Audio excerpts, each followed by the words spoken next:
उसदे उत्ते 1 करोड़ 10 लाख रुपये तो वध पैसे श्रोमणी गुरुद्वारा प्रबंधक कमेटी ने उस ढांचे नूं डिग्गण तो बचाउण लई हुण तक मतलब ला चुकीਆਂ ਸੀ कि 1 करोड़ 10 लाख रुपया जिहड़ा लाया गया वो कित्थे लग्या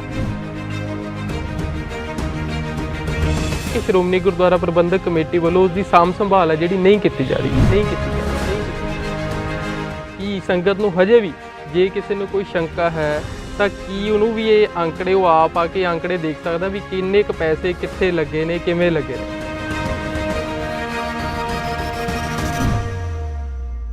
वाहिगुरू जी का खालसा वाहिगुरू जी की फतेह। हर कौम अपनियां जड़ां नाल जुड़ के ही बुलंदियां नूं छू सकती है। जे जड़ां दी गल करिए तो उहदे विच विरासत ते इतिहास सब तो मूल चीज़ ने। सिख कौम जो कि सब तो इतिहास दे विच झात मारीए तो सब तो नवीं कौम है, ਉਹਦੇ ਕੋਲੇ ਅੱਜ ਵੀ ਅਜਿਹੀਆਂ ਕਈ ਨਿਸ਼ਾਨੀਆਂ ਪਈਆਂ ਨੇ ਜਿਹੜੀਆਂ ਕਿ ਉਸ ਨੂੰ ਆਪਣੀ ਵਿਰਾਸਤ ਨਾਲ ਜੋੜ ਕੇ ਰੱਖਦੀਆਂ ਨੇ। ਪਰ ਸਮਾਂ ਪੈਣ ਦੇ ਉੱਤੇ ਇਹ ਵਿਰਾਸਤ, ਇਹ ਇਤਿਹਾਸ ਦੀਆਂ ਨਿਸ਼ਾਨੀਆਂ ਕੁਝ ਪੱਧਰ ਦੇ ਉੱਤੇ ਸਾਡੇ ਤੋਂ ਖੁੱਸਦੀਆਂ ਜਾ ਰਹੀਆਂ ਨੇ, ਜਿਹੜੀ ਆਉਣ ਵਾਲੀ ਪੀੜ੍ਹੀ ਦੇ ਲਈ ਔਖੀ ਘੜੀ ਹੋ ਸਕਦੀ ਹੈ ਜਾਂ ਇੱਕ ਨਮੋਸ਼ੀ ਦਾ ਕਾਰਨ ਬਣ ਸਕਦੀ ਹੈ। ਸੋ ਇਹਨਾਂ ਵਿਰਾਸਤੀ ਨਿਸ਼ਾਨੀਆਂ ਦੇ ਵਿੱਚੋਂ ਹੀ ਸ੍ਰੀ ਫਤਿਹਗੜ੍ਹ ਸਾਹਿਬ ਵਿਖ ਇੱਕ ਇਮਾਰਤ ਜੋ ਕਿ ਜਹਾਜ਼ ਹਵੇਲੀ ਦੇ ਨਾਲ ਪ੍ਰਸਿੱਧ ਹੈ, जो कि टोडरमल जी जिहड़े कि दीवान टोडरमल के नाम नाल प्रसिद्ध सी, उन्हां दी हवेली जानी जाती है। वो विरासत अज साडे विच मौजूद है, पर वो हौली हौली खुरदी जा रही है। विरासत पक्षों इतिहास पक्षों साडे लई किन्नी क इंपोर्टेंस रखती है तो उहदे लई पंथ है जिहड़ा वो की कर सकदा ते कित्थे का के उहदी जिहड़ी विरासत नूं सांभण दे विच रोक लगी हुई है।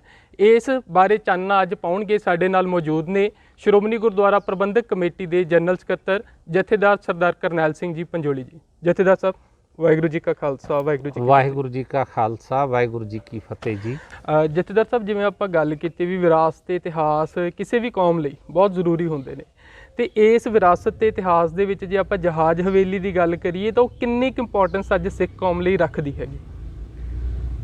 पहली गल तां मैं तुहाडे जरिए संसार भर नूं खास करके सिख पंथ नूं ये दस्सण दा यतन करना चाहुंदा कि जदों बाबा जोरावर सिंह बाबा फतेह सिंह साहब पूजनिक माता गुजरी जी नूं मोरंडे तो गिरफ्तार करके 10 पौह वाले दी शाम नूं सरहंद लिआंदा गया सी। एक स्थान है रौज़ा शरीफ के कोल जिस नूं रात साहब ਦੇ ਨਾਮ ਨਾਲ ਜਾਣਿਆ ਜਾਂਦਾ। ਦੀਵਾਨ ਟੋਡਰਮਲ ਜੀ ਤੇ ਉਸ ਸਮੇਂ 1400 ਸਿੱਖ ਪਰਿਵਾਰ ਜਿਹੜੇ ਸਰਹੰਦ ਦੀ ਧਰਤੀ ਤੇ ਰਹਿੰਦੇ ਸਨ ਸ਼ਹਿਰ ਦੇ ਅੰਦਰ, ਉਹ ਸਾਰਿਆਂ ਨੇ ਇਕੱਠੇ ਹੋ ਕੇ ਮਾਤਾ ਗੁਜਰੀ ਤੇ ਸਾਹਿਬਜ਼ਾਦਿਆਂ ਦੇ ਦਰਸ਼ਨ ਦਿਦਾਰੇ ਉਸ ਸਥਾਨ ਤੇ ਕੀਤੇ ਸੀ। ਦੀਵਾਨ ਟੋਡਰਮਲ ਜੀ ਦਾ ਪਿਛੋਕੜ ਜਿਹੜਾ ਉਹ ਸੰਗਰੂਰ ਜ਼ਿਲ੍ਹੇ ਦੇ ਨੇੜੇ ਭਵਾਨੀਗੜ੍ਹ ਕਸਬੇ ਦੇ ਨੇੜੇ ਪਿੰਡ ਕਾਕੜਾ ਦੇ ਰਹਿਣ ਵਾਲੇ ਸਨ। ਉਹ गुरु तेग बहादुर पातशाह जी दे नाल उन्हां दे जिहड़े बजुर्ग सन उन्हां दी सांझ सी। वो अक्सर ही परिवार समेत आनंदपुर साहब जाया आया करते सन। जदों गुरु साहब गुरु तेग बहादुर पातशाह जी मालवे दे प्रचार लई आए ने तां काकड़े पिंड दे नेड़े आलो अरख दे एक झिड़ी दे विच गुरु साहब जी ने कुछ समा उत्थे विश्राम कीता। दीवान टोडरमल जी दा परिवार गुरु साहब जी नूं उत्थे भी मिलिया। दुध सेवा की उन्होंने सेवा की सी, दुध पानी की जी। तो एक सांझ जिहड़ी सी गुरु तेग बहादुर साहब के राही गुरु घर नाल दीवान टोडरमल की बनी हुई सी। और जिहदा कारण ही सी कि जदों साहिबजादे सरहंद च आए तो 1400 सिख परिवारां नूं नाल लेके साहिबजादियां ते माता गुजरी जी के दर्शन दिदारियां लई उस रथ साहब वाले अस्थान ते साहिबजादियां नूं 10 पौह वाले दिन मिले सी। उस तो बाद वो सारी संगत जिहड़ी सी दीवान टोडरमल की हवेली जिन्होंने जहाज हवेली कहा जाता है उत्थे इकत्तर होए। उत्थे विचार वटांदरा किया गया कि साहिबजादियां नूं रिहा करवाउण दे लई आपां कोई यतन जारी करिए। उदों ये फैसला किया गया कि जिस दे घर विच जो धन पिया, सोना पिया, चांदी पिया, वो लैके आओ ताकि आपां जिन्ना भी समय की हुक्मरान जिहड़ी सरकार है वो साहिबजादियां ते माता गुजरी दे शरीरां दे वजन के मुताबिक अपने कोलों सोना चाहेगी, धन चाहेगी, आपां देंगे तो साहिबजादियां ते माता गुजरी जी नूं रिहा करवा लवांगे। ये धन दौलत जिहड़ी सी ਇਹ ਸੰਗਤ ਨੇ ਤੇ ਦੀਵਾਨ ਟੋਡਰਮੱਲ ਨੇ ਸਾਂਝੇ ਰੂਪ ਦੇ ਵਿੱਚ ਇਕੱਤਰ ਕੀਤੀ ਤੇ ਇਸ ਕਰਕੇ ਮੈਂ ਸਮਝਦਾ ਉਹਦੀ ਅਗਵਾਈ ਜਿਹੜੀ ਸੀ ਉਹ ਦੀਵਾਨ ਟੋਡਰਮੱਲ ਨੇ ਕੀਤੀ, ਕਿਉਂਕਿ ਬਹੁਤ ਅਮੀਰ ਆਦਮੀ ਸੀ, ਉਹਦੇ ਕੋਲ ਪੈਸੇ ਵੀ ਬਹੁਤ ਸੀ, ਅਸਰ ਰਸੂਖ ਵੀ ਉਹਦਾ ਬਹੁਤ ਜ਼ਿਆਦਾ ਸੀ ਸਰਕਾਰੀ ਦਰਬਾਰੇ ਦੇ ਵਿੱਚ। ਉਹਨਾਂ ਨੇ ਯਤਨ ਬਹੁਤ ਕੀਤੇ 3 ਦਿਨ ਲਗਾਤਾਰ, ਲੇਕਿਨ ਉਹ ਸਫਲ ਨਾ ਹੋ ਸਕੇ। ਸਾਹਿਬਜ਼ਾਦਿਆਂ ਦੀ ਸ਼ਹਾਦਤ ਹੋਈ। ਸ਼ਹਾਦਤ ਤੋਂ ਬਾਅਦ ਉਹਨਾਂ ਨੇ ਪਹੁੰਚ ਕੀਤੀ ਕਿ ਅਸੀਂ ਉਹਨਾਂ ਦੇ ਪਵਿੱਤਰ ਮ੍ਰਿਤਕ ਸਰੀਰ ਜਿਹੜੇ ਨੇ ਉਹਨਾਂ ਦਾ ਸੰਸਕਾਰ ਕਰਨਾ ਚਾਹੁੰਦੇ ਹਾਂ। ਅਤੇ ਉਹ ਸੰਸਕਾਰ ਜਿਹੜਾ ਸੀ ਉਹਨਾਂ ਨੇ ਜੋ ਉਹਨਾਂ ਕੋਲ ਮੋਹਰਾਂ ਸਨ, ਜੋ ਸੰਗਤ ਨੇ ਇਕੱਤਰ ਕੀਤੀਆਂ, ਉਹ ਸਾਰੇ ਦੀ ਮਤਲਬ ਧਰਤੀ 'ਤੇ ਵਿਛਾ ਕੇ ਫਿਰ ਉਨੀ ਧਰਤੀ ਜਿਹੜੀ ਹੈ ਉਹ ਸੋਨੇ ਚਾਂਦੀ ਹੀਰੇ ਜਵਾਹਰਾਤ ਉਹਦੇ ਬਦਲੇ ਉਹ ਲਈ ਗਈ, ਜਿਹਦੀ ਬੇਸ਼ੁਮਾਰ ਕੀਮਤ ਬਣਦੀ ਹੈ। ਉੱਥੇ ਮਾਤਾ ਗੁਜਰੀ ਜੀ ਅਤੇ ਛੋਟੇ ਸਾਹਿਬਜ਼ਾਦਿਆਂ ਦਾ ਤਿੰਨਾਂ ਦਾ ਉਹ ਸਾਰੀ ਸੰਗਤ ਨੇ ਰਲ ਕੇ ਸੰਸਕਾਰ ਕੀਤਾ। ਉਦੋਂ ਭਾਈ ਰਾਮਾ, ਭਾਈ ਤਰਲੋਕਾ, 2 ਪਟਿਆਲੇ ਤੋਂ ਆਏ ਮਿਸਤਰੀ ਭਰਾ ਵੀ ਸਨ, ਹੋਰ ਵੀ ਬਹੁਤ ਸਾਰੀ ਸੰਗਤ ਸੀ।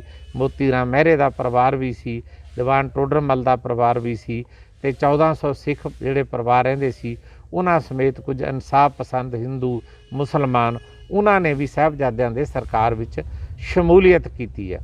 ਅਤੇ ਸਮਾਂ ਰਹਿੰਦਿਆਂ ਹਾਲਾਤ ਇਹੋ ਜਿਹੇ ਬਣ ਗਏ ਕਿ ਬਹੁਤ ਲੰਮਾ ਸਮਾਂ ਕਿਸੇ ਨੂੰ ਇਸ ਗੱਲ ਦਾ ਪਤਾ ਹੀ ਨਹੀਂ ਲੱਗਿਆ ਕਿ ਦੀਵਾਨ ਟੋਡਰਮੱਲ ਦੀ ਏਡੀ ਹਿਸਟੋਰੀਕਲ ਜਿਹੜੀ ਹੈ ਮਤਲਬ ਇਤਿਹਾਸਕ ਥਾਂ ਹਵੇਲੀ ਹੈ, ਜਿੱਥੇ ਉਹ ਰਹਿੰਦਾ ਰਿਹਾ, ਜਿੱਥੇ ਉਹਨੇ ਸੰਗਤ ਨੂੰ ਇਕੱਤਰ ਕਰਕੇ ਲਗਾਤਾਰ ਸਾਹਿਬਜ਼ਾਦਿਆਂ ਨੂੰ ਰਿਹਾ ਕਰਵਾਉਣ ਲਈ, ਉਹਨਾਂ ਦੇ ਸੰਸਕਾਰ ਕਰਨ ਤੱਕ, ਉਹਨਾਂ ਦੀ ਪਵਿੱਤਰ ਮ੍ਰਿਤਕ ਸਰੀਰਾਂ ਦੇ ਫੁੱਲ ਸੰਭਾਲਣ ਤੱਕ ਜੋ ਯਤਨ ਕੀਤੇ। ਇੱਕ ਵਿਰਾਸਤੀ ਮਤਲਬ ਜਿਹੜੀ ਉਹ ਹਵੇਲੀ ਹੈ ਉਹਨੂੰ ਸੰਭਾਲਣ ਵਿੱਚ ਬੜੀ ਵੱਡੀ ਕੋਤਾਹੀ ਜਿਹੜੀ ਹੈ ਉਹ ਪੰਥਕ ਸੰਸਥਾਵਾਂ ਵੱਲੋਂ ਵੀ ਹੋਈ, ਪੰਥ ਵੱਲੋਂ ਵੀ ਹੋਈ। ਲੇਕਿਨ ਮੈਂ ਸਰਦਾਰ ਜਤਿੰਦਰ ਸਿੰਘ ਪਨੇਸਰ ਜਿਹੜੇ ਨੇ, ਜਿਹੜੇ ਲੁਧਿਆਣੇ ਦੇ ਵਸਨੀਕ ਸਨ, ਉਹਨਾਂ ਨੇ ਇੱਕ ਵਿਰਾਸਤੀ ਚੈਰੀਟੇਬਲ ਟਰਸਟ ਬਣਾਇਆ ਹੋਇਆ ਸੀ ਮੋਹਾਲੀ ਦੇ ਨਾਂ 'ਤੇ, ਅਤੇ ਉਹਨਾਂ ਨੇ ਇਹ 2003 ਦੇ ਵਿੱਚ ਇਹ ਜਗ੍ਹਾ ਉਹਨਾਂ ਨੇ ਮਤਲਬ ਮੁੱਲ ਲਈ, ਜਿਨ੍ਹਾਂ ਵਿਅਕਤੀਆਂ ਕੋਲੋਂ ਲੰਬੇ ਸਮੇਂ ਤੋਂ ਇਹਦੀ ਮਾਲਕੀ ਸੀ। ਲੇਕਿਨ ਜਦੋਂ ਉਸ ਤੋਂ ਬਾਅਦ ਸ਼੍ਰੋਮਣੀ ਗੁਰਦੁਆਰਾ ਪ੍ਰਬੰਧਕ ਕਮੇਟੀ ਦੇ ਪ੍ਰਧਾਨ ਸਾਹਿਬ ਜਥੇਦਾਰ ਅਵਤਾਰ ਸਿੰਘ ਜੀ ਮੱਕੜ ਸਾਹਿਬ ਨੂੰ ਪਤਾ ਲੱਗਿਆ ਤਾਂ ਉਹਨਾਂ ਨੇ ਉਸ ਟਰਸਟ ਨੂੰ ਪਹੁੰਚ ਕੀਤੀ। ਉਹਨਾਂ ਨੇ 2008 ਦੇ ਵਿੱਚ ਇਹ ਰਜਿਸਟਰੀ ਕਰਵਾ ਕੇ ਸ਼੍ਰੋਮਣੀ ਕਮੇਟੀ ਤੋਂ ਉਹਨਾਂ ਨੇ ਕਿਸੇ ਕਿਸਮ ਦਾ ਕੋਈ ਪੈਸਾ ਨਹੀਂ ਸੀ ਲਿਆ, ਬਕਾਇਦਾ ਰਜਿਸਟਰੀ ਬਾਬਾ ਜੋਰਾਵਰ ਸਿੰਘ, ਬਾਬਾ ਫਤਿਹ ਸਿੰਘ, ਪੂਜਨੀਕ ਮਾਤਾ ਗੁਜਰੀ ਜੀ ਦੇ ਨਾਂ ਕਰਵਾ ਕੇ ਉਹਨਾਂ ਨੇ ਇਹ ਰਜਿਸਟਰੀ ਜਿਹੜੀ ਸੀ ਇਹ ਬਾਬਾ ਜੋਰਾਵਰ ਬਾਬਾ ਫਤਿਹ ਸਿੰਘ ਸਾਹਿਬ ਜੀ ਦੇ ਸ਼ਹੀਦੀ ਸਥਾਨ ਗੁਰਦੁਆਰਾ ਫਤਿਹਗੜ੍ਹ ਸਾਹਿਬ ਰੱਖ ਕੇ ਸ਼੍ਰੋਮਣੀ ਗੁਰਦੁਆਰਾ ਪ੍ਰਬੰਧਕ ਕਮੇਟੀ ਨੂੰ ਸੰਭਾਲ ਦਿੱਤੀ ਸੀ। ਅਤੇ ਉਦੋਂ ਦੇ ਹੀ ਸ਼੍ਰੋਮਣੀ ਗੁਰਦੁਆਰਾ ਪ੍ਰਬੰਧਕ ਕਮੇਟੀ ਦੇ ਕੋਲ ਲਗਾਤਾਰ ਇਹਦੀ ਮਾਲਕੀ ਚਲੀ ਆ ਰਹੀ ਹੈ ਜੀ। ਇਹਦੇ ਵਿੱਚ ਤੁਹਾਡੀਆਂ ਗੱਲਾਂ 'ਚੋਂ ਕੁਝ ਸਵਾਲ ਨਿਕਲਦੇ ਨੇ। ਜੇ ਸਭ ਤੋਂ ਪਹਿਲੀ ਗੱਲ ਦੇਖੀਏ ਤਾਂ ਤੁਸੀਂ ਜਿਹੜੀ ਇਤਿਹਾਸ ਦੇ ਝਾਤ ਪਾਈ ਆ, ਬੜੀ ਪਿੱਢੀ ਸਾਜ ਜਿਹੜੀ ਇਤਿਹਾਸ ਦੇ ਨਾਲ ਸਿੱਖ ਪੰਥ ਦੀ ਇਸ ਹਵੇਲੀ ਦੇ ਨਾਲ ਜੁੜਦੀ ਆ, ਉਹ ਤੁਹਾਡੀ ਗੱਲਾਂ ਤੋਂ ਸਾਹਮਣੇ ਆਇਆ। 2 ਸਵਾਲ ਇਹਦੇ 'ਚੋਂ ਵੀ, ਇੱਕ ਕਦੋਂ ਪੰਥ ਦੇ ਸਨਮੁਖ ਇਹ ਹਵੇਲੀ ਸਾਹਮਣੇ ਆਈ ਹੈ ਕਿ ਇਹ ਟੋਡਰਮੱਲ ਦੀ ਹਵੇਲੀ ਹੈ ਜਿਹੜੀ ਕਿ ਸਾਡੇ ਤੋਂ ਭੁੱਲੀ ਵਿਸਰੀ ਰਹੀ ਹੈ। ਦੂਜੀ ਗੱਲ, ਉਦੋਂ ਤੱਕ ਜਿਹੜੀ ਮਾਲਕੀ 2003 ਦੇ ਵਿੱਚ ਉਹਨਾਂ ਨੇ ਵਿਰਾਸਤੀ ਜਿਹੜੀ ਤੁਸੀਂ ਗੱਲ ਕੀਤੀ ਵੀ ਟਰਸਟ ਬਣਾਇਆ, ਉਹ ਮਾਲਕੀ ਕਿਤੋਂ ਲਈ ਗਈ ਸੀ? ਉਹਨਾਂ ਦੇ ਪਰਿਵਾਰ ਦੀ ਮਾਲਕੀ ਸੀ ਜਾਂ ਉਹ ਕੋਈ ਹੋਰ ਹੀ ਬੰਦੇ ਜਿਹੜੇ ਉਹਨੂੰ ਸਾਂਭ ਰਹੇ ਸੀਗੇ?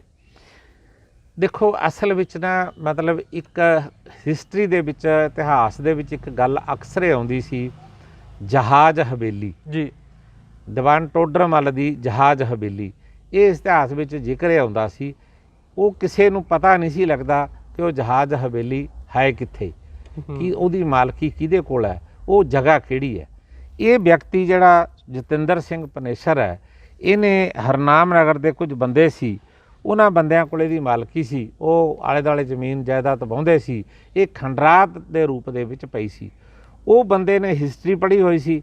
ਉਹਨੇ ਜਦੋਂ ਹਿਸਟਰੀ ਪੜ੍ਹਨ ਤੋਂ ਬਾਅਦ ਉਹਨੇ ਦੇਖਿਆ ਵੀ ਇਹਦੀ ਜਿਹੜੀ ਸ਼ੇਪ ਹੈ ਇਹ ਸਮੁੰਦਰੀ ਜਹਾਜ਼ ਵਰਗੀ ਹੈ। ਇਹਨੂੰ ਜਹਾਜ਼ ਹਵੇਲੀ ਇਸ ਕਰਕੇ ਕਹਿੰਦੇ ਨੇ ਕਿ ਇਹਦੀ ਜਿਹੜੀ ਸ਼ੇਪ ਬਣੀ ਹੋਈ ਹੈ, ਇਹਦਾ ਡਿਜ਼ਾਈਨ ਜਿਹੜਾ ਇਹ ਸਮੁੰਦਰੀ ਜਹਾਜ਼ ਵਰਗਾ ਹੈ। ਸਮੁੰਦਰੀ ਜਹਾਜ਼ ਵਰਗਾ ਹੋਣ ਕਰਕੇ ਇਸ ਕਰਕੇ ਇਹਨੂੰ ਜਹਾਜ਼ ਹਵੇਲੀ ਕਿਹਾ ਜਾਂਦਾ।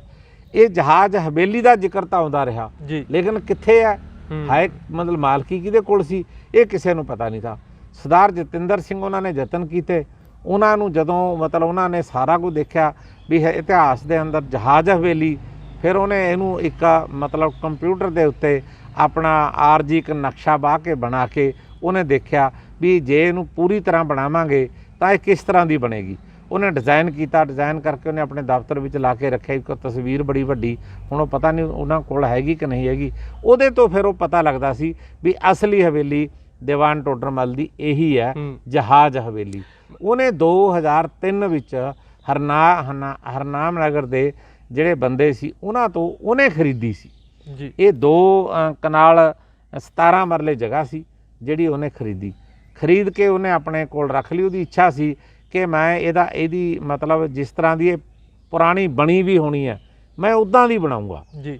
ਲੇਕਿਨ ਸ਼੍ਰੋਮਣੀ ਗੁਰਦੁਆਰਾ ਪ੍ਰਬੰਧਕ ਕਮੇਟੀ ਨੇ ਜਦੋਂ 2008 ਵਿੱਚ ਉਹਨੂੰ ਪਹੁੰਚ ਕਰਕੇ ਉਹਦੇ ਕੋਲੋਂ ਲਈ, ਫਿਰ ਉਸ ਤੋਂ ਬਾਅਦ ਜੋ ਪੁਰਾਤਨ ਵਿਭਾਗ ਹੈ ਮਤਲਬ ਭਾਰਤ ਸਰਕਾਰ ਦਾ ਜੀ, ਉਹਨਾਂ ਨੇ ਸ਼੍ਰੋਮਣੀ ਗੁਰਦੁਆਰਾ ਪ੍ਰਬੰਧਕ ਕਮੇਟੀ ਨੂੰ ਫਿਰ ਇੱਕ ਚਿੱਠੀ ਲਿਖ ਕੇ ਇਹ ਕਿਹਾ ਵੀ ਇਹ ਵਿਰਾਸਤੀ ਮਤਲਬ ਹੋਇਆ ਇਮਾਰਤ ਜੀ, ਇਹਨੂੰ ਤੁਸੀਂ ਢਾਹ ਕੇ ਜਾਂ ਇਹਦੇ 'ਚ ਹੋਰ ਤਰ੍ਹਾਂ ਦੀ ਕੋਈ ਰੈਨੋਵੇਟ ਨਹੀਂ ਕਰ ਸਕਦੇ। ਇਹਦੀ ਹਿਸਟੋਰੀਕਲ ਇਹਦੀ ਜਿਹੜੀ ਥੈਂਟਿਸਿਟੀ ਹੈ ਇਹ ਤੁਹਾਨੂੰ ਉਸੇ ਤਰ੍ਹਾਂ ਰੱਖਣੀ ਪਊਗੀ ਜਿਸ ਤਰ੍ਹਾਂ ਇਹਦੀ ਪੁਰਾਤਨਤਾ ਖੜੀ ਹੈ। ਮਤਲਬ ਇਤਿਹਾਸ ਦੇ ਨਾਲ ਸਾਡੇ ਕੋਲੇ ਜਿਹੜੀ ਇਹ ਇਮਾਰਤ ਸਾਜ਼ੀ ਦੀ ਜਿਹੜੀ ਕਲਾ ਸੀ, ਇੱਕ ਬਾ ਕਮਾਲ ਕਲਾ ਸੀ, ਉਹ ਵੀ ਮਤਲਬ ਉਹਦੇ ਨਾਲ ਵੀ ਆਪਾਂ ਜੋੜ ਸਕਦੇ ਹਾਂ ਵੀ ਆਰਕੀਟੈਕਚਰ ਸਾਡੇ ਕੋਲ ਇੱਕ ਨਮੂਨਾ ਹੈਗਾ ਜਹਾਜ਼ ਹਵੇਲੀ ਦਾ। ਦੇਖੋ ਮੇਰਾ ਖਿਆਲ ਹੈ ਵੀ ਅੱਜ ਤੱਕ ਪਹਿਲੀ ਵਾਰੀ ਹਿਸਟਰੀ ਦੇ ਅੰਦਰ ਸੁਣੀ ਹੈ ਕਿ ਮਤਲਬ ਸਿੱਖਾਂ ਕੋਲ ਇੱਕ ਐਡਾ ਮਹਾਨ ਵਿਅਕਤੀ ਸੀ ਜਿਹਨੇ ਮਤਲਬ ਸਮੁੰਦਰੀ ਜਹਾਜ਼ ਦੀ ਤਰ੍ਹਾਂ ਆਪਣੀ ਹਵੇਲੀ ਬਣਾਈ ਹੋਈ ਸੀ। ਅੱਜ ਤੋਂ ਪਹਿਲਾਂ ਕਦੇ ਇਸ ਤਰ੍ਹਾਂ ਦੀ ਕਿਲੇ ਤਾਂ ਸੁਣੇ ਸੀ, ਹਵੇਲੀਆਂ ਦੇ ਨਾਂ ਤਾਂ ਸੁਣੇ ਸੀ, ਲੇਕਿਨ ਜਹਾਜ਼ ਹਵੇਲੀ ਦਾ ਰੂਪ ਕਿਸੇ ਨੇ ਆਪਣੇ ਘਰ ਨੂੰ, ਆਪਣੇ ਮਕਾਨ ਨੂੰ ਦਿੱਤਾ ਹੋਵੇ, ਇਹ ਪਹਿਲੀ ਵਾਰੀ ਦੀਵਾਨ ਟੋਡਰਮੱਲ ਜਿਹੜੇ ਗੁਰੂ ਘਰ ਦੇ ਸ਼ਰਧਾਲੂ ਨੇ ਜਿਨ੍ਹਾਂ ਦਾ ਸਾਂਝ ਖਾਲਸਾ ਪੰਥ ਨਾਲ ਜੁੜੀ ਹੋਈ ਹੈ, ਅਤੇ ਉਹਦੀ ਹਵੇਲੀ ਜਿਹੜੀ ਆ ਉਹ ਪਹਿਲੀ ਵਾਰੀ ਮਤਲਬ ਖਾਲਸਾ ਪੰਥ ਦੇ ਸਾਹਮਣੇ ਆਈ। ਅਤੇ ਉਸ ਤੋਂ ਬਾਅਦ ਫਿਰ ਉਸ ਟਾਈਮ ਜਦੋਂ ਸ਼੍ਰੋਮਣੀ ਗੁਰਦੁਆਰਾ ਪ੍ਰਬੰਧਕ ਕਮੇਟੀ ਨੇ ਸੰਭਾਲੀ। ਅੱਛਾ, ਇਹਦੇ ਵਿੱਚ ਇੱਕ ਸਵਾਲ ਬਣਦਾ, ਤੁਸੀਂ ਸ਼੍ਰੋਮਣੀ ਕਮੇਟੀ ਦੀ ਗੱਲ ਕਰੋ ਉਸ ਤੋਂ ਪਹਿਲਾਂ, ਕਿ ਜਦੋਂ ਸ਼੍ਰੋਮਣੀ ਕਮੇਟੀ ਕੋਲ ਇਹ ਜਹਾਜ਼ ਹਵੇਲੀ ਆਉਂਦੀ ਹੈ ਜਾਂ ਉਸ ਦੀ ਜਿਹੜੀ ਸਪੁਰਦਗੀ ਹੈ ਉਹ ਲੈਂਦੀ ਹੈ, ਸੇਵਾ ਸੰਭਾਲ ਲੈਂਦੀ ਹੈ, ਉਦੋਂ ਕੀ ਹਾਲਾਤ ਸੀਗੇ ਜਹਾਜ਼ ਹਵੇਲੀ ਦੇ, ਉਹ ਜ਼ਰੂਰ ਸੰਗਤਾਂ ਨੂੰ ਦੱਸਿਓ। ਦੇਖੋ ਉਦੋਂ ਮਤਲਬ ਉਹ ਬਹੁਤ ਬੁਰੀ ਤਰ੍ਹਾਂ ਮਤਲਬ ਉਹਦੇ 'ਚ ਵੱਡੀਆਂ ਤਰੇੜਾਂ ਪਈਆਂ ਹੋਈਆਂ ਸੀ, ਅਤੇ ਉਹ ਲਗਭਗ ਉਹ ਜੇ ਸ਼੍ਰੋਮਣੀ ਕਮੇਟੀ ਕੋਲੋਂ ਨਾ ਆਉਂਦੀ, ਸਰਦਾਰ ਜਤਿੰਦਰ ਸਿੰਘ ਪਨੇਸਰ ਉਹਨੂੰ ਸ਼੍ਰੋਮਣੀ ਕਮੇਟੀ ਦੇ ਹਵਾਲੇ ਨਾ ਕਰਦੇ, ਸ਼੍ਰੋਮਣੀ ਕਮੇਟੀ ਉਹਨੂੰ ਸੰਭਾਲਣ ਦਾ ਯਤਨ ਨਾ ਕਰਦੀ, ਤਾਂ ਉਹ ਇਹਦੀ ਧਰਤੀ ਦੀਆਂ ਮਤਲਬ ਜਿਹੜੀਆਂ ਕੰਧਾਂ ਖੜੀਆਂ ਨੇ ਉਹੀ ਖੜੀਆਂ ਦਿਖਦੀਆਂ, ਜਿਹੜਾ ਉੱਪਰਲਾ ਉਹਦਾ ਢਾਂਚਾ ਸ਼ਾਇਦ ਅੱਜ ਨੂੰ ਉਹ ਖਤਮ ਹੋ ਗਿਆ ਹੁੰਦਾ ਜੀ, ਕਿਉਂਕਿ ਜਿਵੇਂ ਉਹਦੇ 'ਚ ਤਰੇੜਾਂ ਪਈਆਂ ਹੋਈਆਂ ਸੀ, ਜਿਸ ਤਰ੍ਹਾਂ ਉਹਦੇ 'ਤੇ ਉੱਤੋਂ ਪਾਣੀ ਪਾ ਕੇ ਉਹ ਸਾਰਾ ਖੁਰ ਰਿਹਾ ਸੀ ਚੂਨਾ। ਕਿਉਂਕਿ ਜਿਹੜਾ ਜਦੋਂ ਅਸੀਂ ਉਹਦੀ ਰਿਪੇਅਰ ਕਰਨ ਲੱਗੇ ਉਦੋਂ ਮਤਲਬ ਸਾਨੂੰ ਜਿਹੜੇ ਮਤਲਬ ਉਹਦੇ ਟੈਕਨੀਕਲ ਮਾਹਰ ਸੀ, ਸਾਨੂੰ ਉਹਨਾਂ ਤੱਕ ਪਹੁੰਚ ਕਰਨੀ ਪਈ। ਉਹਦੇ ਵਿੱਚ 2 ਮਤਲਬ ਇੱਕ ਤਾਂ ਹੈਰੀਟੇਜ ਕੰਜ਼ਰਵੇਸ਼ਨ ਕੰਪਨੀ ਸੀ, ਇੱਕ ਦੂਸਰੀ ਸਾਲਨੀ ਦਾਸ ਗੁਪਤਾ ਨਾਂ ਦੀ ਮਤਲਬ ਇੱਕ ਔਰਤ ਸੀ, ਉਹਨਾਂ ਦੀ ਇੱਕ ਕੰਪਨੀ ਸੀ। ਅਸੀਂ ਉਹਨਾਂ ਨੂੰ ਅਪਰੋਚ ਕੀਤੀ, ਪਹੁੰਚ ਕੀਤੀ, ਅਸੀਂ ਉਹਨਾਂ ਨੂੰ ਕਿਹਾ ਵੀ ਇਹਦੀ ਜਿਹੜੀ ਥੈਂਟਿਸਿਟੀ ਖਰਾਬ ਨਹੀਂ ਹੋਣੀ ਚਾਹੀਦੀ, ਇਹਦੀ ਵਿਰਾਸਤੀ ਜਿਹੜੀ ਮਤਲਬ ਦਿੱਖ ਹੈ ਉਹ ਵਿਗੜਨੀ ਨਹੀਂ ਚਾਹੀਦੀ, ਅਸਲ ਖਾਸਾ ਉਹ ਮੌਜੂਦ ਰਹੇ। ਹਾਂ, ਖਸਤਾ ਇਹਦਾ ਮਤਲਬ ਕਾਇਮ ਰਹਿਣਾ ਚਾਹੀਦਾ, ਲੇਕਿਨ ਇਹਦੀਆਂ ਤਰੇੜਾਂ ਜਿਹੜੀਆਂ ਬੰਦ ਹੋਣੀਆਂ ਚਾਹੀਦੀਆਂ, ਇਹ ਡਿੱਗੇ ਨਾ, ਮਤਲਬ ਕੋਈ ਮਟੀਰੀਅਲ ਇਹਦੇ 'ਤੇ ਇਹੋ ਜਿਹਾ ਨਹੀਂ ਲੱਗਣਾ ਚਾਹੀਦਾ ਜਿਹੜਾ ਅੱਜ ਦੀ ਤਰ੍ਹਾਂ ਮਤਲਬ ਐਂ ਲੱਗੇ ਕਿ ਸੀਮਿੰਟ ਲਾ ਦਿੱਤਾ ਗਿਆ ਜੀ। ਜਿਸ ਤਰ੍ਹਾਂ ਦਾ ਮਟੀਰੀਅਲ ਪੁਰਾਤਨ ਲੱਗਿਆ ਹੋਇਆ ਉੱਦਾਂ ਦਾ ਮਟੀਰੀਅਲ ਹੀ ਇਹਦੇ 'ਤੇ ਲੱਗਣਾ ਚਾਹੀਦਾ। ਉਹਨਾਂ ਨੇ ਫਿਰ ਮਤਲਬ 2 ਸੰਸਥਾਵਾਂ ਜਿਹੜੀਆਂ ਅਸੀਂ ਜਿਨ੍ਹਾਂ ਨੂੰ ਅਸੀਂ ਪਹੁੰਚ ਕੀਤੀ, ਟੈਕਨੀਕਲ ਮਾਹਰ ਜਿਹੜੇ ਸੀ ਉਹ ਪੁਰਾਤਨ ਵਿਭਾਗ ਤੋਂ ਦਿਸ਼ਾ ਨਿਰਦੇਸ਼ ਲੈ ਕੇ ਅਸੀਂ ਸ਼੍ਰੋਮਣੀ ਗੁਰਦੁਆਰਾ ਪ੍ਰਬੰਧਕ ਕਮੇਟੀ ਤੋਂ ਇਹਦਾ ਕਾਰਜ ਫਿਰ ਸ਼੍ਰੋਮਣੀ ਕਮੇਟੀ ਨੇ ਕੀਤਾ ਜੀ। ਉਸ ਦੇ ਉੱਤੇ 1 ਕਰੋੜ 10 ਲੱਖ ਰੁਪਏ ਤੋਂ ਵੱਧ ਪੈਸੇ ਸ਼੍ਰੋਮਣੀ ਗੁਰਦੁਆਰਾ ਪ੍ਰਬੰਧਕ ਕਮੇਟੀ ਨੇ ਉਸ ਢਾਂਚੇ ਨੂੰ ਡਿੱਗਣ ਤੋਂ ਬਚਾਉਣ ਲਈ ਹੁਣ ਤੱਕ ਮਤਲਬ ਲਾ ਚੁੱਕੀਆਂ ਸੀ। ਪੰਜੋਲੀ ਸਾਹਿਬ, ਤੁਸੀਂ ਪੰਥ ਦੇ ਵਿੱਚ, ਪੰਥਕ ਹਲਕਿਆਂ ਵਿੱਚ ਨਿਧੜਕ ਲੀਡਰ ਦੇ ਵਜੋਂ, ਨਿਧੜਕ ਆਗੂ ਦੇ ਵਜੋਂ ਜਾਣੇ ਜਾਂਦੇ ਹੋ ਕਿ ਤੁਸੀਂ ਬਾਕੀ ਦੇ ਨਾਲ ਆਪਣੀ ਗੱਲ ਰੱਖਦੇ ਹੋ, ਇਸ ਕਰਕੇ ਤੁਹਾਨੂੰ ਇਹ ਸਵਾਲ ਪੁੱਛਿਆ ਵੀ ਜਾਂਦਾ ਕਿਉਂਕਿ ਸੰਗਤ ਦੇ ਵਿੱਚ ਇਹ ਸਵਾਲ ਫਿਰ ਰਿਹਾ ਹੈਗਾ ਕਿ 1 ਕਰੋੜ 10 ਲੱਖ ਰੁਪਈਆ ਜਿਹੜਾ ਲਾਇਆ ਗਿਆ ਉਹ ਕਿੱਥੇ ਲੱਗਿਆ। ਦੂਜਾ ਸਵਾਲ ਨਾਲ ਇਹੀ ਫਿਰਦਾ ਕਿ ਸ਼੍ਰੋਮਣੀ ਗੁਰਦੁਆਰਾ ਪ੍ਰਬੰਧਕ ਕਮੇਟੀ ਵੱਲੋਂ ਉਸ ਦੀ ਸਾਂਭ ਸੰਭਾਲ ਹੈ ਜਿਹੜੀ ਨਹੀਂ ਕੀਤੀ ਜਾ ਰਹੀ। ਇਹਨਾਂ ਦੋਨਾਂ ਸਵਾਲਾਂ ਦੇ ਜਵਾਬ ਸੰਗਤ ਚਾਹੁੰਦੀ ਹੈ। ਦੇਖੋ, ਪਹਿਲੀ ਗੱਲ ਤਾਂ ਇਹ ਹੈ ਬਈ ਮਤਲਬ ਜਿਹੜੇ ਉਹਦੇ 'ਤੇ ਆਪਣਾ ਉਹਦੀਆਂ ਤਰੇੜਾਂ ਬੰਦ ਕਰਨ ਵਾਲੇ ਜੋ ਮਟੀਰੀਅਲ ਉਹਦੇ ਤੇ ਲਾਇਆ ਗਿਆ ਉਹ ਬਹੁਤ ਕੋਸਟਲੀ ਹੈ, ਬਹੁਤ ਕੋਸਟਲੀ। ਇੱਕ ਤਾਂ ਉਹ ਮਹਿੰਗਾ ਸੀ ਮਟੀਰੀਅਲ, ਦੂਜੀ ਗੱਲ ਇਹ ਇੱਦਾਂ ਤਾਂ ਹੈ ਨਹੀਂ ਵੀ ਥੋੜ੍ਹੇ ਨਾਲ ਮਤਲਬ ਤੋੜ ਕੇ ਤੁਸੀਂ ਉੱਥੇ ਲਾ ਦੋਗੇ। ਇਹ ਬਕਾਇਦਾ ਚਾਕੂਆਂ ਨਾਲ ਉਹਨੂੰ ਹੌਲੀ ਹੌਲੀ ਸਾਫ਼ ਕਰਕੇ, ਤਰੇੜਾਂ ਨੂੰ ਖਾਲੀ ਕਰਕੇ, ਬੁਰਸ਼ ਨਾਲ ਉਹਨੂੰ ਮੁਕੰਮਲ ਸਾਫ਼ ਕਰਕੇ, ਉਹਦੇ ਤੇ ਬਹੁਤ ਲੰਮਾ ਸਮਾਂ ਲੱਗਿਆ। ਬਹੁਤ ਬਰੀਕੀ ਵਾਲਾ ਉਹ ਕੰਮ ਸੀ। ਜਿਹੜੇ ਬੰਦੇ ਟੈਕਨੀਕਲ ਮਾਹਰ ਸੀ ਉਹਦੇ ਤੇ ਕੰਮ ਕਰਨ ਵਾਲੇ, ਉਹਨਾਂ ਨੇ ਬਹੁਤ ਲੰਮਾ ਸਮਾਂ ਲਾਇਆ। ਫਿਰ ਸਾਰਾ ਚੂਨਾ ਜਿਹੜਾ ਸੀ ਉਹਨਾਂ ਨੇ ਉੱਥੇ ਮਟੀਰੀਅਲ ਆਪ ਉੱਥੇ ਤਿਆਰ ਕੀਤਾ। ਜਿੰਨੇ ਵੀ ਮਤਲਬ ਉਹਦੇ ਤੇ ਮਤਲਬ ਉਹਨੂੰ ਡਿੱਗਣ ਤੋਂ ਆਪਣੇ ਪਲੇਟਾਂ ਲਾਈਆਂ, ਪੇਚਕਸ ਲਾਏ, ਹੋਰ ਕੁਛ ਲਾਇਆ, ਉਹ ਕੋਸਟਲੀ ਸੀ। ਉਹਦੇ ਤੇ ਮਟੀਰੀਅਲ ਬੜਾ ਕੋਸਟਲੀ ਸੀ ਜਿਹੜਾ ਉਹਨੂੰ ਜੋੜ ਕੇ ਰੱਖਣ ਵਾਲਾ ਸੀ, ਦੀਵਾਰਾਂ ਦੇ ਵਿੱਚ ਪਾਉਣ ਵਾਲਾ। ਫਿਰ ਉਹਦੇ ਤੇ ਚੂਨਾ ਬਣਾਉਣ 'ਚ ਬੜੀ ਸਮਾਂ ਲੱਗਿਆ। ਫਿਰ ਜਿਹੜੇ ਬੰਦੇ ਉਹਦੇ ਤੇ ਕੰਮ ਕਰਨ ਵਾਲੇ ਸੀ ਉਹਨਾਂ ਨੇ ਹੌਲੀ ਹੌਲੀ ਚਾਕੂਆਂ ਨਾਲ, ਬੁਰਸ਼ਾਂ ਨਾਲ ਸਾਫ਼ ਕਰ ਕਰਕੇ, ਛੋਟੀਆਂ ਛੋਟੀਆਂ ਚੀਜ਼ਾਂ ਨਾਲ ਮਤਲਬ ਉਹਨੂੰ ਜੋੜ ਕੇ, ਮਤਲਬ ਉਹਨੂੰ ਉਹ ਟੈਕਨੀਕਲੀ ਕਰਕੇ ਇਹ ਜਿਹੜਾ ਪੈਸਾ ਜ਼ਿਆਦਾ ਕੋਸਟ ਲੱਗਿਆ। ਮਤਲਬ ਜੇ ਤੁਸੀਂ 1 ਕਰੋੜ ਰੁਪਈਆ ਦਾ ਮਤਲਬ ਅੱਜ ਦੀਆਂ ਇੱਟਾਂ ਨਾਲ, ਸੀਮੈਂਟ ਨਾਲ, ਅੱਜ ਦੇ ਸਰੀਏ ਨਾਲ, ਲੋਹੇ ਨਾਲ ਕਰਨਾ ਹੋਵੇ ਤਾਂ 1 ਕਰੋੜ ਨਾਲ ਇਸ ਹਵੇਲੀ ਨੂੰ ਦੁਬਾਰੇ ਬਣਾ ਸਕਦੇ ਹੋ ਤੁਸੀਂ। ਲੇਕਿਨ ਉਹਦੀ ਪੁਰਾਤਨਤਾ, ਉਹਦੀ ਹਿਸਟੋਰੀਕਲ ਪੱਖ ਨੂੰ ਸਾਂਭਣ ਦੇ ਲਈ ਤੇ ਉਹ ਮੈਂ ਸਮਝਦਾ ਉਹ ਟੈਕਨੀਕਲ ਮਾਹਰ ਬੰਦਿਆਂ ਤੋਂ ਬਿਨਾਂ ਨਹੀਂ ਸੀ ਮਤਲਬ ਉਹਨੂੰ ਸੰਭਾਲਿਆ ਜਾ ਸਕਦਾ। ਇੱਕ ਤਾਂ ਕਾਸਟ ਇਹਦੇ ਤੇ ਇਸ ਕਰਕੇ ਜ਼ਿਆਦਾ ਆਈ। ਲਗਭਗ ਕਿੰਨਾ ਕੁ ਸਮਾਂ ਜਿਹੜਾ ਉਹਨਾਂ ਵੱਲੋਂ ਲਾਇਆ ਗਿਆ ਸੀਗਾ ਇਸ ਕੋਸਟ ਦੇ ਵਿੱਚ ਕੰਮ ਕਰਨ ਦੇ ਲਈ? ਦੇਖੋ ਘੱਟੋ ਘੱਟ ਵੀ ਮੇਰਾ ਖਿਆਲ ਆ ਵੀ ਉਹਨਾਂ ਦਾ ਉਹ ਕੰਮ 1.5 ਸਾਲ ਉਹਨਾਂ ਨੂੰ ਲੱਗਿਆ ਇਸ ਕੰਮ ਦੇ ਉੱਤੇ। 1.5 ਸਾਲ ਦੇ ਵਿੱਚ ਉਹਨਾਂ ਨੇ ਕੱਲੀ ਕੱਲੀ ਚੀਜ਼ ਮਤਲਬ ਹੌਲੀ ਹੌਲੀ ਧਰਤੀ ਦੇ ਵਿੱਚੋਂ ਵੀ ਕੋਈ ਟੁੱਟ ਨਾ ਜਾਵੇ, ਇੱਟ ਨਾ ਟੁੱਟ ਜਾਵੇ, ਕੋਈ ਕੰਧ ਦੀਵਾਰ ਨਾ ਫਟ ਜਾਵੇ, ਟੁੱਟ ਨਾ ਜਾਵੇ, ਉਹਨੂੰ ਸਾਰੇ ਨੂੰ ਹੌਲੀ ਹੌਲੀ ਉਹਨਾਂ ਨੇ ਛੋਟੀਆਂ ਛੋਟੀਆਂ ਖੁਰਪੀਆਂ ਲੈ ਕੇ ਉਹਨੂੰ ਕੱਢਿਆ, ਸਾਫ਼ ਕੀਤਾ। ਫਿਰ ਬੁਰਸ਼ਾਂ ਨਾਲ ਉਹਨੂੰ ਸਾਫ਼ ਕਰਿਆ, ਫਿਰ ਚਾਕੂਆਂ ਨਾਲ ਉਹਦੀਆਂ ਤਰੇੜਾਂ ਕੱਢ ਕੇ ਸਾਫ਼ ਕਰਕੇ ਉਹਦੇ 'ਚ ਮਟੀਰੀਅਲ ਭਰਿਆ। ਇਹ ਬਹੁਤ ਵੱਡਾ ਕਾਰਜ ਸੀ, ਇੰਨਾ ਔਖਾ ਕੰਮ ਸੀ ਇਹ ਕਿ ਮੈਂ ਸਮਝਦਾ ਕਿ ਜੇ ਉਹਦੇ ਮੁਕਾਬਲੇ ਤੁਸੀਂ ਇਮਾਰਤ ਖੜੀ ਕਰਨੀ ਹੋਵੇ ਨਾਲ 6 ਮਹੀਨੇ 'ਚ ਤਾਂ ਬੜੇ ਆਰਾਮ ਨਾਲ ਇਸ ਤੋਂ ਵਧੀਆ ਇਮਾਰਤ ਖੜੀ ਕੀਤੀ ਜਾ ਸਕਦੀ। ਪੰਜੋਲੀ ਸਾਹਿਬ, ਅਸੀਂ ਕੁਝ ਤਸਵੀਰਾਂ ਵੀ ਦੇਖੀਆਂ ਸੀ ਜਿਹਦੇ ਵਿੱਚ ਤੁਸੀਂ ਆਪ ਉੱਥੇ ਪੈਰਵੀ ਕਰਦੇ ਰਹੇ ਸੀ, ਸਮੇਂ-ਸਮੇਂ ਦੇ ਉੱਥੇ ਜਾ ਕੇ ਦੇਖਦੇ ਸੀ ਵੀ ਕੰਮ ਕਿੱਦਾਂ ਚੱਲ ਰਿਹਾ। ਪਰ ਸੰਗਤ ਦੇ ਵਿੱਚ ਇਸ ਦੇ ਨਾਲ ਇੱਕ ਇਹ ਸਵਾਲ ਖੜਾ ਹੁੰਦਾ ਵੀ ਇੰਨੇ ਪੈਸੇ ਲਾਉਣ ਦੇ ਬਾਵਜੂਦ ਵੀ ਉਸ ਇਮਾਰਤ ਦਾ ਕੁਝ ਨਹੀਂ ਬਣਿਆ। ਦੇਖੋ ਅਸਲ ਵਿੱਚ ਸੰਗਤ ਨੂੰ ਇੱਕ ਮਤਲਬ ਉਹਨਾਂ ਦੇ ਮਨ ਵਿੱਚ ਜਿਹੜੇ ਆਮ ਸਧਾਰਨ ਸੰਗਤ ਆ ਉਹ ਇਹ ਸੋਚਦੀ ਹੈ ਵੀ ਇਹ ਉੱਦਾਂ ਦੀ ਹਵੇਲੀ ਬਣਾਓ ਜਿਸ ਤਰ੍ਹਾਂ ਦੀ ਹਵੇਲੀ ਪਹਿਲਾਂ ਸੀ।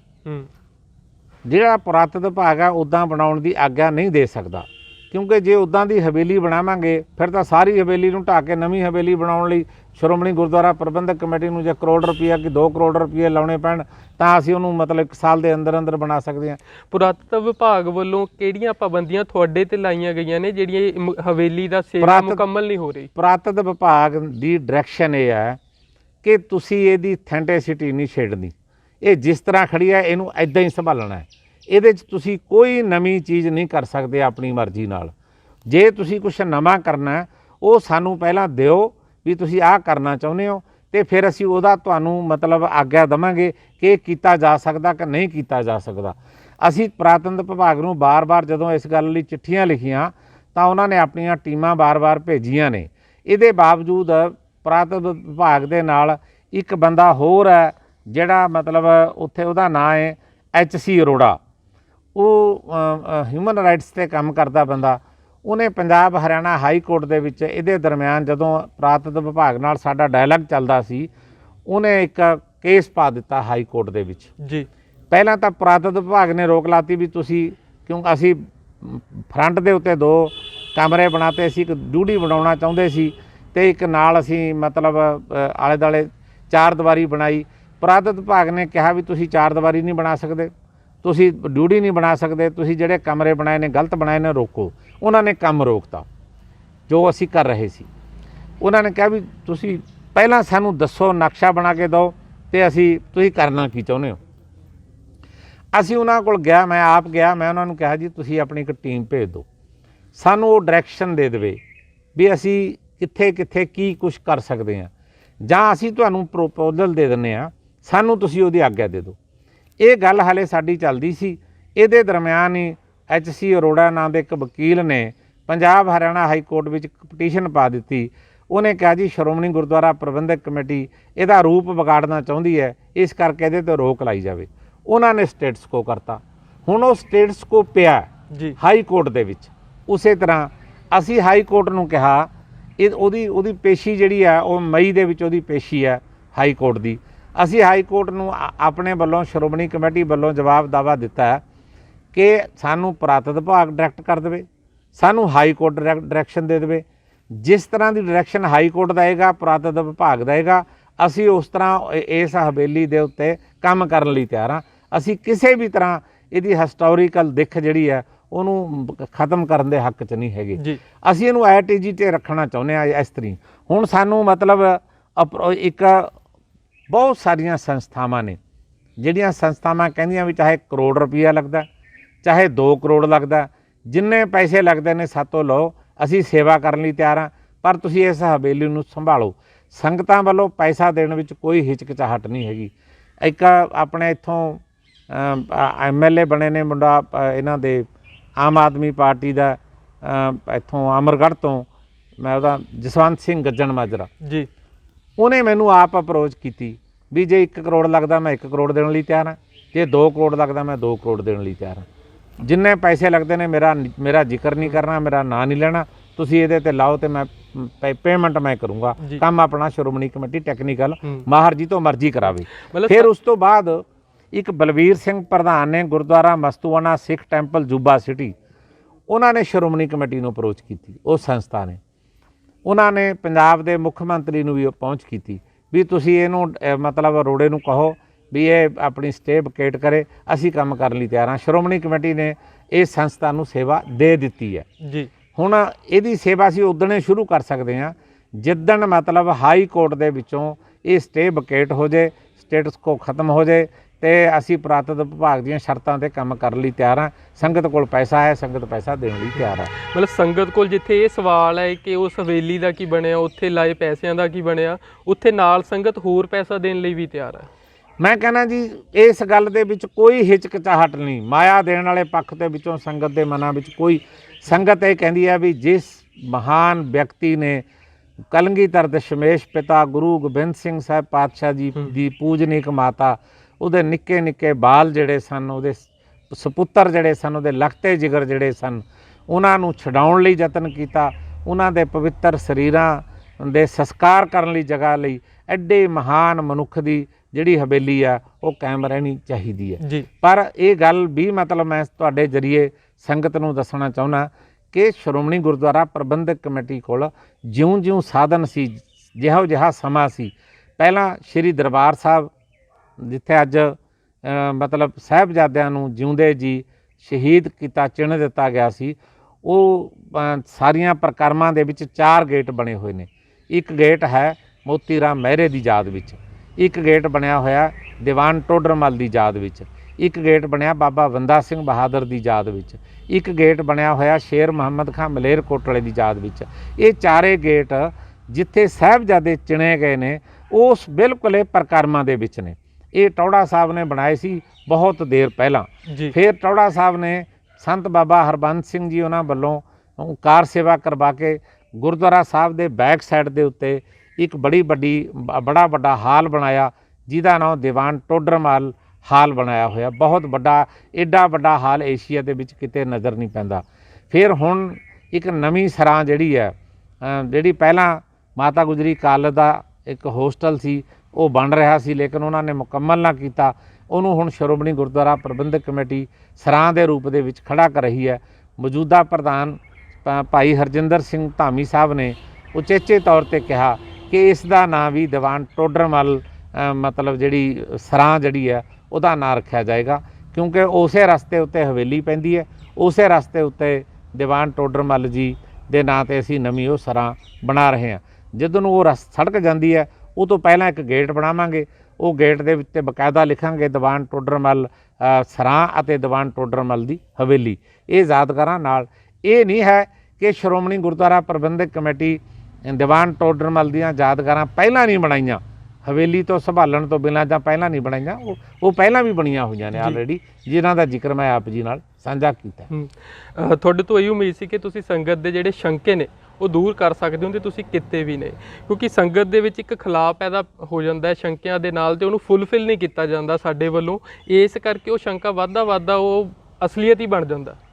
ਤੇ ਇਸ ਕਰਕੇ ਇੱਕ ਸ਼ੰਕਾ ਹੋਰ ਅਖੀਰ ਦੇ ਵਿੱਚ ਉਹਦਾ ਵੀ ਨਿਵਾਰਨ ਕਰਦੇ ਹੋ ਕਿ ਕਾਰ ਸੇਵਾ ਦੇ ਨਾਮ ਦੇ ਉੱਤੇ ਸਿੱਖ ਇਤਿਹਾਸ, ਸਿੱਖ ਨਿਸ਼ਾਨੀਆਂ ਨੂੰ ਉਹਦੇ ਉੱਤੇ ਹਥੌੜਾ ਚੱਲਿਆ ਹੁਣ ਤੱਕ। ਸੰਗਤ ਦੇ ਵਿੱਚ ਇਹ ਵੀ ਰੋਸ ਹੈ ਕਿ ਇਸ ਵਜ੍ਹਾ ਕਰਕੇ ਵੀ ਉੱਥੇ ਹਾਈ ਕੋਰਟ ਤੱਕ ਪਹੁੰਚ ਕੀਤੀ ਗਈ ਹੈ ਸੰਗਤ ਵੱਲੋਂ। ਇਹ ਵੀ ਕੁਝ ਆਉਂਦਾ ਵੀ ਇਹਨੂੰ ਕਾਰ ਸੇਵਾ ਵਜੋਂ ਮਿਟਾਇਆ ਨਾ ਜਾਵੇ।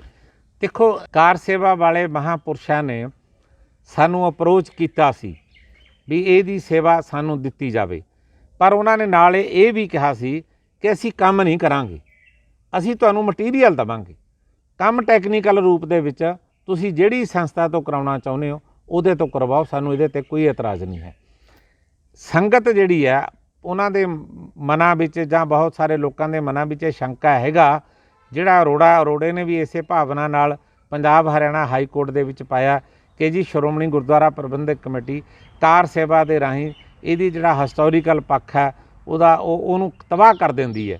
ਅਸੀਂ ਹਾਈ ਕੋਰਟ ਦੇ ਵਿੱਚ ਬਕਾਇਦਾ ਰਿਟਨ ਲਿਖ ਕੇ ਦੇ ਚੁੱਕੇ ਹਾਂ ਕਿ ਇਹਦੀ ਅਥੈਂਟਿਸਿਟੀ, ਇਹਦੀ ਹਿਸਟੋਰੀਕਲ ਪੱਖ, ਇਹਦਾ ਜੋ ਉਹਦੀ ਪੁਰਾਤਨਤਾ ਹੈਗੀ ਆ, ਇਹਨੂੰ ਕਿਸੇ ਤਰ੍ਹਾਂ ਦੀ ਵੀ ਛੇੜਛਾੜ ਨਹੀਂ ਕੀਤੀ ਜਾਏਗੀ।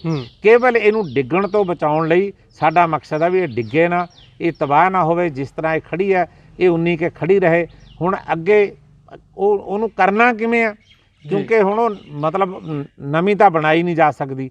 ਉਹੀ ਜਿਹੜੀ ਆ ਉਹ ਖੜੀ ਹੈ, ਉਹਨੂੰ ਠੀਕ ਕਰਕੇ ਉਹ ਸੰਗਤ ਦੇ ਦਰਸ਼ਨ ਦਿਦਾਰਿਆਂ ਲਈ ਦੋ ਤਿੰਨ ਮਤਲਬ ਟੈਕਨੀਕ ਆ। ਇੱਕ ਤਾਂ ਟੈਕਨੀਕ ਬਹੁਤ ਸਾਰੇ ਲੋਕਾਂ ਨੇ ਟੈਕਨੀਕਲ ਰੂਪ ਦੇ ਵਿੱਚ ਦਿੱਤੀ ਹੈ ਕਿ ਤੁਸੀਂ ਆਲੇ ਦੁਆਲੇ ਚਾਰੇ ਪਾਸੇ ਉਸ ਇਮਾਰਤ ਦੇ ਸਟੀਲ ਦੇ ਪਾਈਪ ਖੜੇ ਕਰਕੇ ਸ਼ੀਸ਼ਾ ਲਾ ਦਿਓ, ਫਾਸਲਾ ਰੱਖ ਕੇ, ਮਤਲਬ ਉਹਦੇ ਵਿੱਚ ਨੂੰ ਹਵਾ ਵੀ ਕ੍ਰਾਸ ਹੁੰਦੀ ਹੋਵੇ ਤਾਂ ਕਿ ਉਹ ਹਵਾ ਦੇ ਕਰਕੇ ਕਿਤੇ ਡਿੱਗ ਡੁੱਗ ਨਾ ਜਾਵੇ।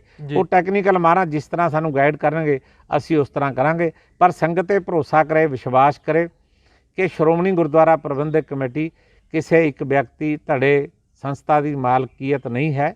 ਇਹ ਪੰਥ ਦੀ ਸੰਸਥਾ, ਦੁਨੀਆ ਭਰ ਦਾ ਸਿੱਖ ਸ਼੍ਰੋਮਣੀ ਗੁਰਦੁਆਰਾ ਪ੍ਰਬੰਧਕ ਕਮੇਟੀ 'ਤੇ ਮਾਣ ਕਰਦਾ। ਸ਼੍ਰੋਮਣੀ ਕਮੇਟੀ ਕਿਤੇ ਗਲਤ ਕਰਦੀ ਹੈ, ਪੰਥ ਨੂੰ ਨੋਟਿਸ ਲੈਣ ਦਾ ਪੂਰਾ ਅਧਿਕਾਰ ਹੈ, ਲੈਣਾ ਚਾਹੀਦਾ ਤਾਂ ਕਿ ਸ਼੍ਰੋਮਣੀ ਗੁਰਦੁਆਰਾ ਪ੍ਰਬੰਧਕ ਕਮੇਟੀ ਸੁਚੇਤ ਰਹੇ। ਪਰ ਇਹ ਪੰਥ ਦੀ ਸੰਸਥਾ, ਇਹਨੂੰ ਕਦੇ ਵੀ ਕਿਸੇ ਵੀ ਤਰ੍ਹਾਂ ਕਮਜ਼ੋਰ ਵੀ ਨਹੀਂ ਪੈਣ ਦੇਣਾ ਚਾਹੀਦਾ। ਇਹ ਸੰਸਥਾ ਮਜ਼ਬੂਤ ਵੀ ਰਹਿਣੀ ਚਾਹੀਦੀ ਹੈ।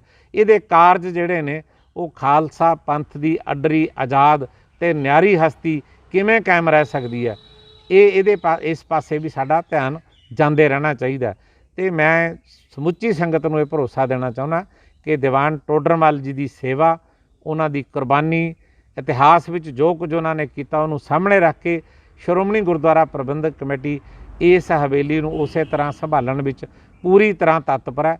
ਸਾਡੇ ਕੋਲ ਸਾਰੇ ਸਾਧਨ ਨੇ, ਸੰਗਤ ਆਪਣਾ ਹਰ ਤਰ੍ਹਾਂ ਦਾ ਸਹਿਯੋਗ ਦੇਣ ਦੀ ਮਤਲਬ ਪੂਰੀ ਤਰ੍ਹਾਂ ਤਿਆਰ ਹੈ। ਅਸੀਂ ਟੈਕਨੀਕਲ ਮਾਹਰਾਂ ਕੋਲੋਂ ਇਹਨੂੰ ਇਸੇ ਤਰ੍ਹਾਂ ਸੰਭਾਲਣ ਦਾ ਯਤਨ ਕਰਾਂਗੇ।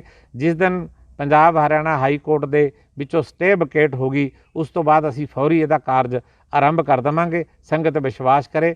ਅਸੀਂ HC ਅਰੋੜਾ ਸਾਹਿਬ ਨੂੰ ਮੈਂ ਜਾਤੀ ਤੌਰ 'ਤੇ ਵੀ ਮਿਲਿਆ, ਪ੍ਰਧਾਨ ਸ਼੍ਰੋਮਣੀ ਕਮੇਟੀ ਨੇ ਵੀ ਉਹਨਾਂ ਨੂੰ ਫੋਨ ਕਰਕੇ ਬੇਨਤੀ ਕੀਤੀ ਹੈ ਕਿ ਤੁਸੀਂ ਇਹਨੂੰ ਸਟੇ ਨੂੰ ਵਕੇਟ ਕਰੋ ਅਤੇ ਸਾਨੂੰ ਦੱਸੋ ਕਿ ਆਪਾਂ ਪ੍ਰਾਂਤ ਵਿਭਾਗ ਜੋ ਡਾਇਰੈਕਸ਼ਨ ਦਿੰਦਾ ਅਸੀਂ ਉਸ ਤਰ੍ਹਾਂ ਕੰਮ ਕਰਨ ਲਈ ਤਿਆਰ ਜੀ।